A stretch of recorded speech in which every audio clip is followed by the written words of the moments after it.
You are standing in the kitchen. Someone says one small sentence.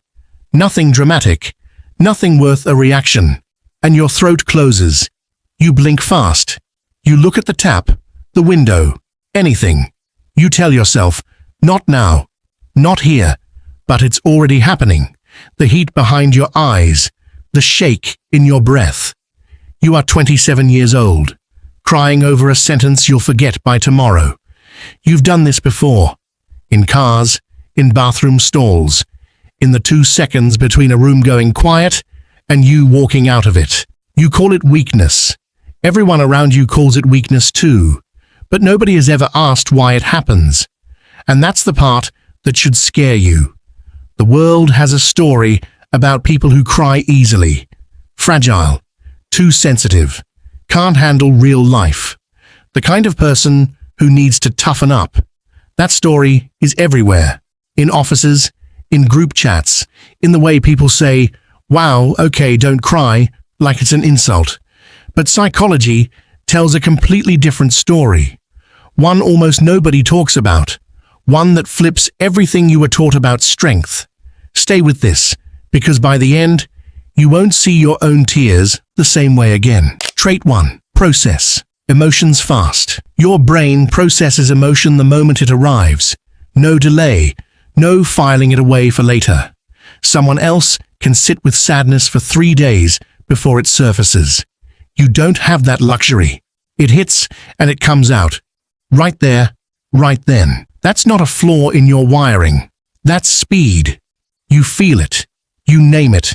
You let it move through you, while everyone else is still catching up. Trait 2. Notice what others miss. You notice the pause before someone answers a question, the smile that doesn't reach the eyes, the way a friend says, "I'm fine," in a voice that isn't fine at all. Nobody trained you to see this.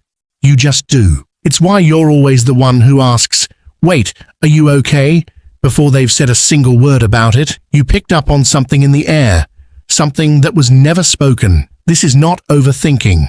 This is a kind of vision most people don't have. Trait 3. Absorb others' pain. Someone tells you about their bad day, and somehow, by the end of it, you feel heavy too, like their weight quietly became yours. You didn't ask for this. It just happens. You walk past a stranger crying on a bench. You don't know them. You've never seen them before, but something in your chest pulls, and you carry that feeling for the rest of the day. Most people can watch pain and stay separate from it. You can't. You absorb it, like it's your own. Trait 4. Tried hardest to stop feeling. You have tried to stop this. God, you have tried. You've held your breath in bathrooms, dug your nails into your palm, repeated "not now," like a spell that might actually work. You've watched other people brush things off, and wondered what's wrong with you that you can't. But here's what nobody tells you. You didn't fail at controlling your emotions. You've just been fighting a losing war against something that was never meant to be caged. Trait 5. The one people call at 3 a.m. You are the one people text at 3 a.m. Are you up? They already know you'll answer. You listen. You hold their panic without flinching. You stay calm for them, even shaking on the inside yourself. And when it's your turn to fall apart at 3 a.m., alone, there's no one on the other end of that message. You give the softness you never receive, and you keep doing it anyway. Trait 6. Betrayal deep, forgiveness fast. You feel betrayal like a blade, straight through the chest, deeper than most people can imagine.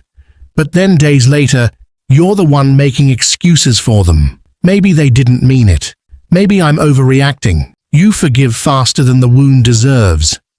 Not because you forget, but because carrying anger feels heavier than carrying pain. So you let it go, even when you shouldn't. Trait 7. Exhausted in ways no one sees. You are tired in a way sleep doesn't fix.